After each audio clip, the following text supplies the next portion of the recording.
What can you do in 10 minutes? It's not that long, is it? I mean, you can make a cup of tea, check the messages on your phone, or maybe stack the dishwasher. Well, as you're about to see, it's also all the time that crooks need to ruin the lives of car owners up and down the country. From bonnets and bumpers to catalytic converters, brazen thieves dubbed car cannibals are stealing parts of cars from right under the very noses of their owners, on their driveways, often in broad daylight. And it's costing motorists thousands of pounds in repairs and insurance. So, after you've seen the truly alarming footage coming up, I guarantee you'll be taking extra measures to make sure that your car isn't the one they try and get their thieving hands on next. It's the middle of the afternoon on a busy road in South London. Balaclava-clad thieves are attempting to steal a catalytic converter from a car parked on someone's drive. The wife of the car's owner attempts to confront the men, but the brazen thieves block her in her own front door. Her husband, interpreter Bharat Dalal, was at work at the time, but his home CCTV recorded the whole thing. Everyone can see there are CCTV cameras. They were fully covered, so no one can identify them. These people have no fear at all. Bharat and his wife Geeta are the latest victims of a new wave of vehicle crime known as car cannibalism. The thieves are more interested in stripping your car of its valuable parts than stealing the vehicle itself. It's a crime on the rise, and police are warning owners to be on their guard. Everything is done, catalytic converter taken, hexo thrown in, car is jacked down, and it's all done. Off they go. Under 3 minutes. What worries Bharat most about the audacity of the thieves is what might have happened if Geeta had been able to make it out of the front door. She wasn't scared at all, and she said, "Who the hell you are, and what are you doing in my driveway?" You realize it could have gone terribly wrong. Replacing the damage and the catalytic converter cost Bharat £450. Geeta reported the crime to the police, but so far nobody has been brought to justice.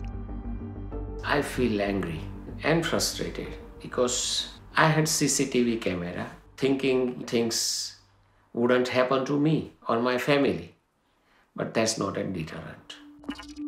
Recent figures from the Met Police in London show a huge surge in the crime. In the first 6 months of 2019 alone, there were almost 3,000 cases, nearly double the amount in the whole of 2018. The Met says it's fueled by the increase in the value of car parts, which are relatively easy to access and contain high-value metals such as platinum and palladium.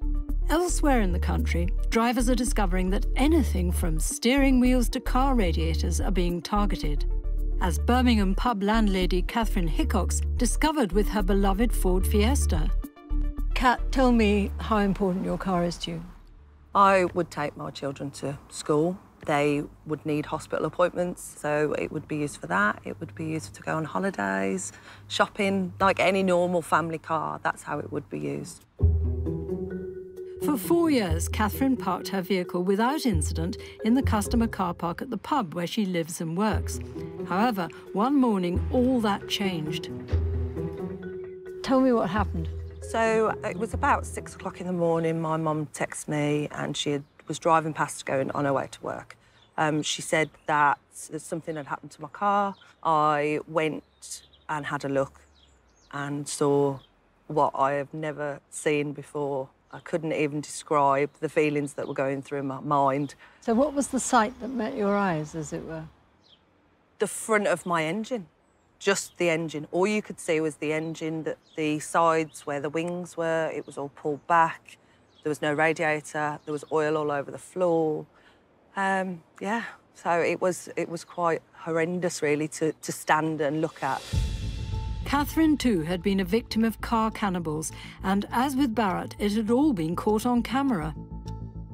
Who did you see and what were they doing? They were tall, obviously had balaclavas, hoodies, completely covered bodies. They were very, very quick. There was nuts and bolts all over the floor. And once they took the bonnet off, they actually lay it next to the car, just by the wall and left it there to then remove the radiator. So show me what the thing looked like. Well, that's the first one. So as you can see, obviously, they took all the radiator. It's horrifying, isn't it? Obviously, they actually stripped all the wings back. All the nuts and bolts are on the floor. Yes. And obviously, no bumper. God, that must have been disturbing. It was. It's quite frightening looking, isn't it?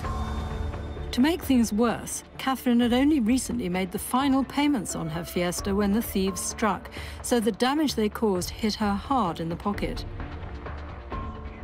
It took them 2.5 weeks to fix it, to put the pipes back in, the radiator back in, and once it had all been fixed, I had to pay the £600 excess, but I got my car back. Still, an expensive experience. It is an expensive experience, definitely an expensive experience. Despite parking in an area covered by CCTV, not to mention also having a car alarm, Catherine worries she could become a victim of the cannibals again. Do you feel nervous every night when you go to bed wondering about whether you're going to see your car again? I do tend to check our CCTV before I go up the stairs because I don't want it to happen again. But whatever the value of her radiator or Barrett's catalytic converter, the question both of them have about all this is why the thieves didn't just take the entire car. Well, one man who knows is Mark Sylvester from the West Midlands Police Crime Reduction Team. Why are the thieves stealing parts of the car rather than the whole car? To steal the whole car, you're then left with the vehicle. You've got to do something with it. You've got to take it somewhere to commit the act of stripping the vehicle down. If it can be done on the street quickly, then they'll seize that opportunity. So not all the vehicle is of any use to them. They're after bonnets, they're after things that would be replaceable after a crash or some damage of some sort. And why is this happening more and more?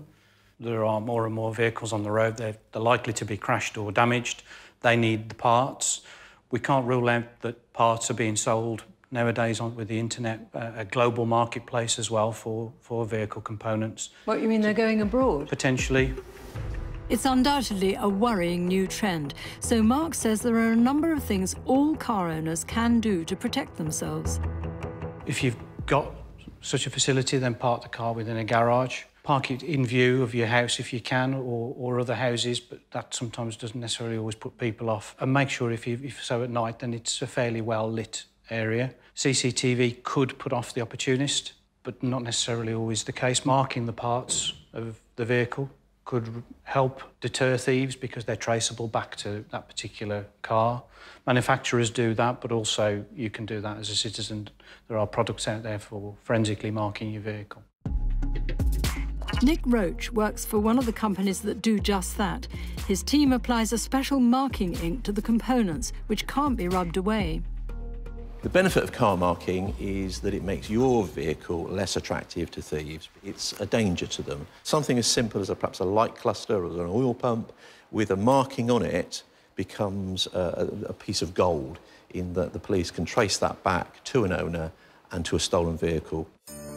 Whether that would have helped Catherine, we'll never know. But one thing we can be sure of, the day that Cannibals paid her car a visit is one she'll never forget. Unfortunately, I don't think anybody will ever get caught for it, and that's the sad thing, because it's not fair, it's not right. Why should that happen? It shouldn't happen to anybody.